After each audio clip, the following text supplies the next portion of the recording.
Good day everyone. This video is about reverse Carnot cycle. Presented by Angel Patdo, Lester Gian Cabarles, and Pietro Marco Vicente. Next slide please.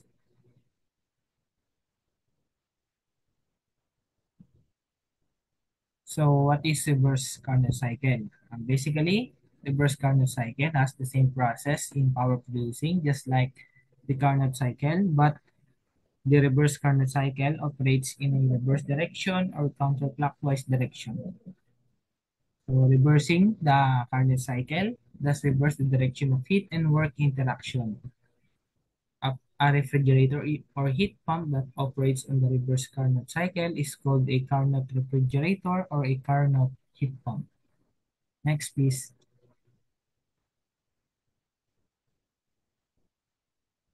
So Carnot versus reverse Carnot. In terms of net energy exchange, the Carnot cycle is designed to produce network output by converting heat from a high temperature source to a low temperature sink. In contrast to the reverse Carnot cycle, uh, it is designed to transfer heat from a low temperature source to a high temperature sink, requiring a network input to achieve this against the natural temperature gradient. So in Carnot, they produce power by converting heat from a high temperature to a low temperature, whereas in reverse Carnot, you transfer heat from a low temperature to a high temperature using a external work. Okay? In terms of direction of operation, the Carnot cycle operates in a clockwise direction on a P, V, or TS diagram, indicating a net conversion of heat into work. In contrast, the reverse Carnot cycle operates in a counterclockwise direction, indicating that work is done on the system to facilitate the transfer of heat from cold to hot. In terms of performance metric, the performance of a Carnot cycle is evaluated by its thermal efficiency, which aims to maximize the work output for a given heat input. The performance of a reverse Carnot cycle is evaluated by its coefficients of performance, COP, either for refrigeration or heat pumping, which aims to maximize the amount of heat transferred for a given work. So in Carnot cycle, it's the thermal efficiency, whereas in reverse Carnot, it is the COP. Next slide.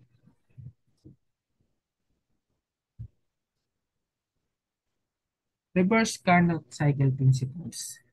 Essentially, Clausius statement of the second law of thermodynamics means that heat cannot spontaneously flow from a colder object to a higher object to a hotter object without some external work being done. Imposible yung cold to hot unless merong work na ginawa. This implies that to move heat uphill, so from lower temperature to a higher temperature, you need a device like a refrigerator or a heat pump which requires an external energy source like electricity to operate. A self-operating device cannot achieve this temperature inversion on its own. It needs work to be done to transfer heat from cold to hot. That's the principle of reverse Carnot cycle. Next, please.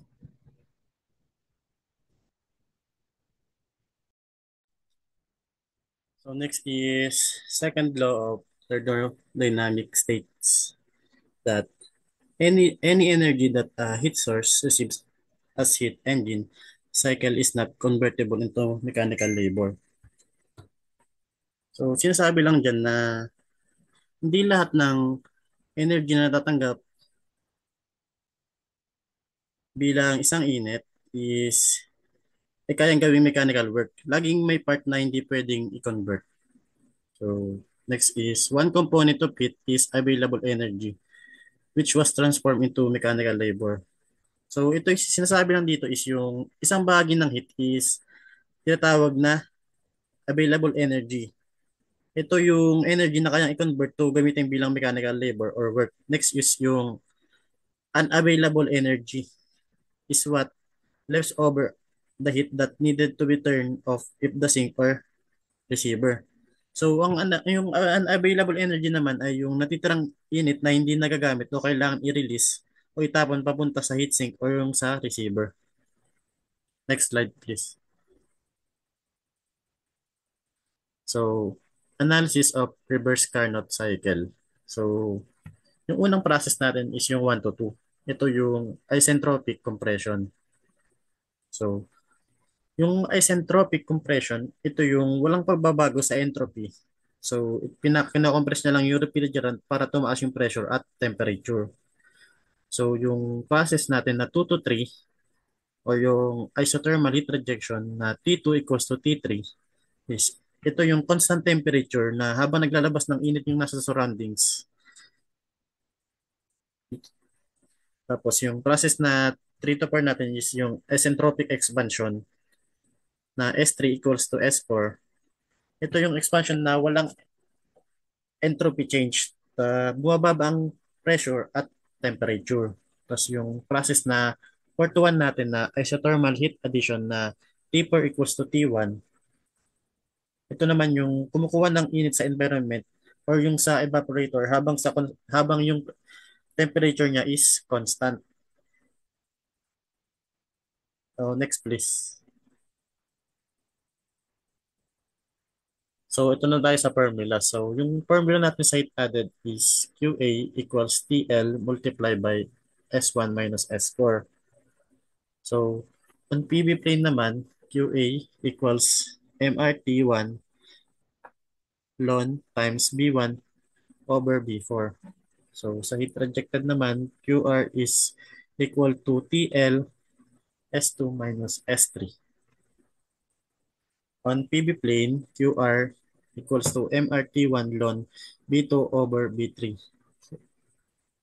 So note lang is QA which represent the heat extracted by the cooling system is also known as the refrigerating capacity of the refrigerating effect. So another note is yung delta S natin is equal to S2 minus S3 equals S1 minus S4.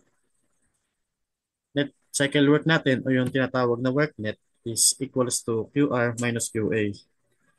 Yung other formulas ng work net natin is equal to TH minus TL multiplied by delta S. Next slide, please.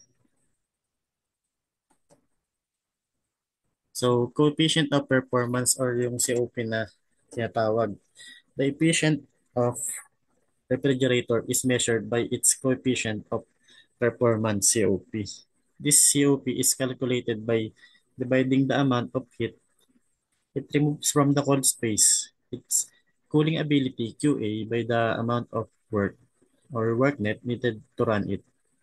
Importantly, the COP of a refrigerator is typically greater than 1, meaning it can remove more than heat than the energy it consumes. So, yung COP, ito lang yung sukatan ng efficiency ng refrigerator, yung heat pump. So, yung formula niyan is COP equals to QA over work net. Other formula niya is COP equals to TL over TH minus TL. So, whether functioning to heat pump or to produce work, heat engine, the performance of the device is evaluated using a metric known as the performance factor or yung PF. So, PF equals to QR over work net and PF equals to COP plus 1. So, note lang na mas mataas ang COP kaysa sa 1. Ibig sabihin, mas marami ang heat na kayang i-transfer kaysa sa energy na ginamit. Next slide, please. So at this point, gagamitin na natin yung mga principles tsaka yung mga theory na na-discuss natin kanina as well as din sa mga na-discuss na formulas. So magkasagot tayo ng 5 sample problems from this part. Problem number 1. A refrigerating system working on the reverse Carnot cycle has a higher temperature of 120 degrees Fahrenheit and the lower temperature is 10 degrees Fahrenheit. The capacity is 10 tons. So, 10 tons or ton of refrigeration. Pwede natin gawin siyang torr. Tons or torr. Neglect losses. Ibig sabihin wala siyang losses. Determine the A, COP. B, heat rejected in BTU per minute. And C, work net in BTU and HP. So, may bibinigay sa atin dalawang temperature which is 120 degrees Fahrenheit and 10 degrees Fahrenheit. Yung temperature high or TH, temperature low, 10. QA, binigyan din tayo ng 20 tons or tons of refrigeration torr. Required is COP, QR, and worknet. So, solution. Unang nating hanapin is COP. Ibig na yung values natin. I-convert muna natin yung mga temperature natin into absolute values. So, pag Fahrenheit, gagawin natin siyang Rankine. So, substitute natin sa TL over TH over TL. 460 plus 10 divided by 120 plus 460 minus 460 plus 10. Ang makukuha natin sagot is sabay si ay to. Ay wait, teka lang. May mali. Ito pala ako. Ang makukuha natin COP is 4.277. Next is yung QA. Hindi natin makukuha yung worknet hanggat wala tayong QA. So binigyan tayo ng QA. Eh ang hinahanap sa atin is yung naka-ano siya naka-English unit. So, i-convert muna natin yung 20 tons of refrigeration into English unit, which is 20 torr. Multiplied by 120 BTU per hour, divided by TOR, times 1 hour divided by 60 minutes. So, makuha natin, unit is 4,000 BTU per hour. E, meron naman na tayong QA. Pwede natin kuhanin yung worknet. Given na yung value ng COP natin at saka yung QA, manipulate natin yung formula, COP is equals to QA over worknet. Ilabas natin yung worknet sa kabila. I-divide naman natin sila both sa COP para makancel yung COP sa kabila. So ito yung formula natin. Worknet is equals to QA over COP. Substitute natin yung values. 4,000 BTU per minute divided by 4.277 which is yung COP natin. Ang makukuha natin worknet is 9.36.1762 BTU per minute. Again, ang hinahanap sa atin is BTU per minute and HP. So yung 936.1762 BTU per minute, i-convert pa natin sa HP. So note, 1 BTU is equals to 7.78 pounds per feet and 1 HP is equals to 33,000 pound-feet per minute. Gagawin din natin parehas yung conversion unit na yun para makuha natin HP. So para natin makakancel yung BTU per minute, i-multiply muna natin sa 778 pound per feet divided by 1 BTU. Multiplied by 1 HP is equals to 33,000 divided by 33,000 pound-feet per minute. Ang makuha natin value ng worknet into HP is 22.0711 horsepower.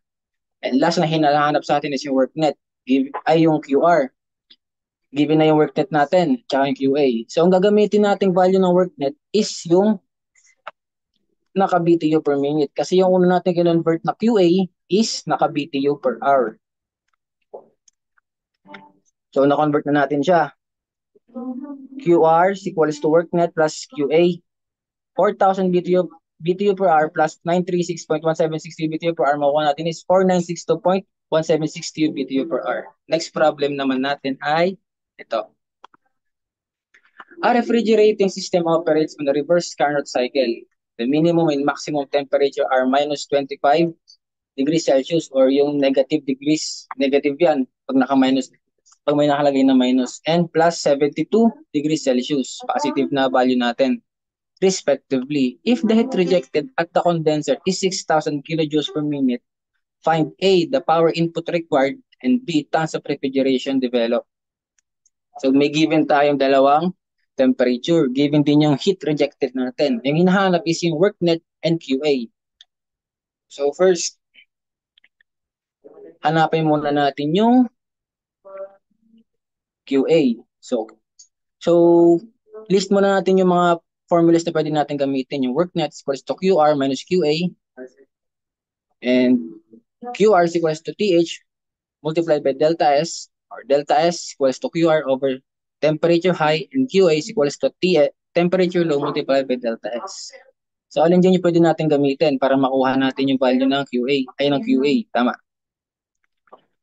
Pwede natin gamitin yung value ng QA is equals to TL multiplied by delta S. So, i-equate na lang natin siya, yung delta S. Yung delta S natin is equals to QR over TH. Since wala naman tayong value ng QR over TH, gagamitin natin yung QR over TH pampalit dito sa delta S. So, substitute natin yung values. Negative 25 degrees Celsius plus 273 para maging absolute value siya times 6,000 kilojoules per minute divided by dun sa absolute value ng 72 degrees Celsius. Ang makukuha nating sagot is 4,313 0.435 kilojoules per minute. Yang hinahanap sa atin is in torr or tons of refrigeration. So, i-convert pa natin siya by 1 torr divided by 211 kilojoules per minute. Ang makukuha natin QA is 20.441 tons of refrigeration. Next is yung work net. Ito yung pinakamadali natin makukuha sa problem na to. Since given na yung QR, meron na rin tayong QA, pwede na natin siya i-substitute ng directly. 6,000 kilojoules per minute minus 4,313.0.0435 kilojoules per minute. Ang sagot na makukuha natin is 1,686.9565 kilojoules per minute. Problem number 3. We're halfway there, guys.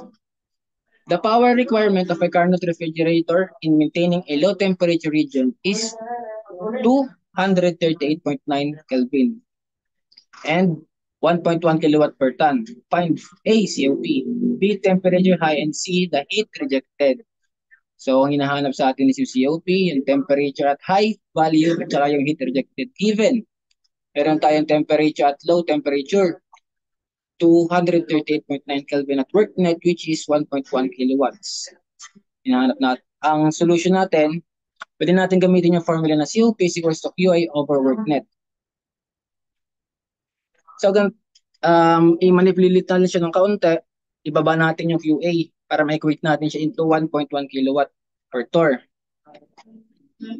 Then, substitute natin yung values.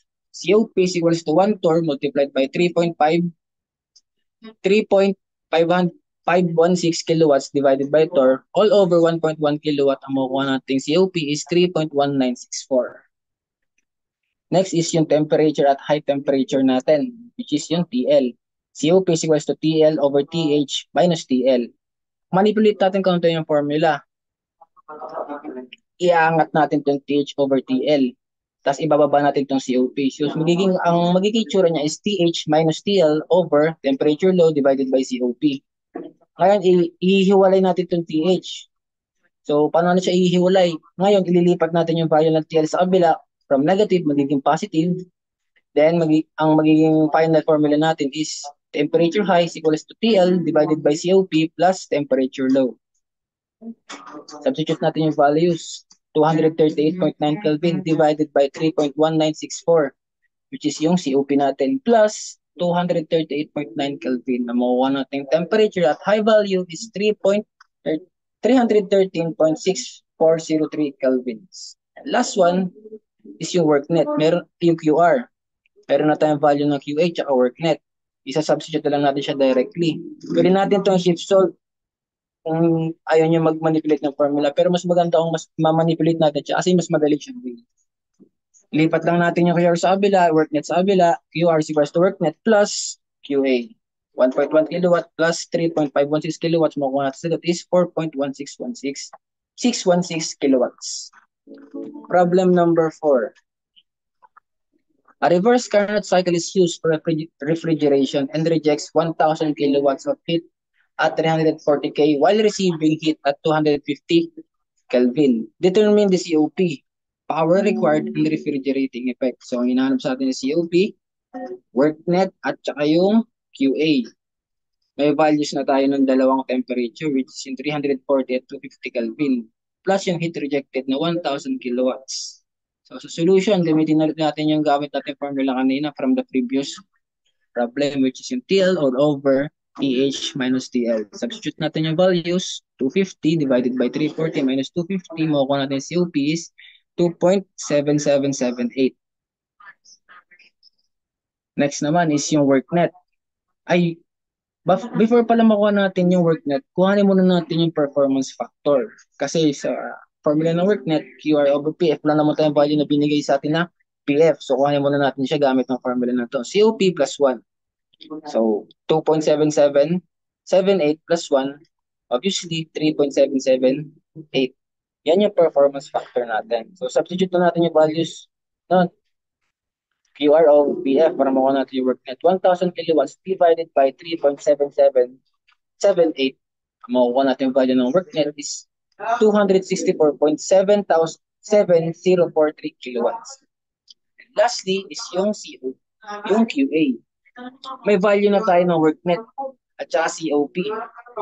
Kaya ang gagawin natin, ilalabas natin yung QA by cross multiplication. Worknet multiplied by COP, makukuha natin yung value ng QA, 264.7043 kilowatts multiplied by 2.7778. Ang value ng QA natin is 735.2957 kilowatts. And for the last problem, a reverse Carnot cycle has a refrigerating COP of 4. A. What is the ratio of Tmax over Tmin or TH over TL? B. If the work input is 6 kilowatts, what will be the maximum refrigerating effect? Or yung QA. Given yung value ng COP at worknet, ang hinahanap sa atin is yung T ratio ng TH or over TL at saka yung QA, which is yung refrigerating effect. From the formula, COP equals to QA over worknet, makukuha natin yung value ng QA. Ganun ulit, cross-multiply para makuha natin yung QA, worknet, multiplied by COP. 6 kilowatts multiplied by 4 equals to 24 kilowatts. Yung hinahanap sa atin is in terms of refrigeration. So, i-convert pa natin yung 24 kilowatts or yung kilowatts, i-breakdown natin siya. Kilojoules per second. Para ma-minimize natin yung values, multiply natin siya sa 60 seconds divided by minute, makukuha natin yung value is 1,440 kilojoules per minute. Ito yung yung standard value na hinahanap. Hinahanapan din tayo ng intor naman. So, i-convert pa natin yan. 1,440 kilojoules per minute divided by 200 kilojoules per minute para makuha natin yung value ng Sator, which is yung QA is equals to 6.8246 tons of refrigeration. Last but not the least, yung worknet. Given na yung value ng QR natin. Ay, ng QA tsaka worknet. Ang hinahanap sa atin is THR over TL. Guys, yung THR over TL is equals also sa ratio ng heat rejected divided by dun sa refrigerating effect. So may value tayo ng QA. Ang hahanapin natin is QR. So ilabas ulit natin yung QR. Ilipat lang natin tong QA, QR, plus worknet, 6 kilowatts plus 24 kilowatts plus 30 kilowatts. Kaya substitute na natin siya dito. From QR over QA is equals to 30 kilowatts multiplied by QA, divided by QA, which is yung una natin value in standard unit, 24 kilowatts, ang makuha nating ratio ng Tmax over Tmin or TH or over TL, high value and low value is equals to 1.25.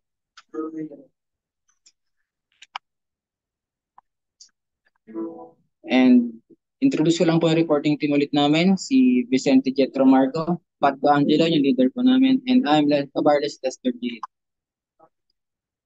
Yan lang po. Thank you for listening. We hope that you learned something from this lecture. Good luck sa magiging quiz or activities in exams regarding sa topic. And to God be the glory.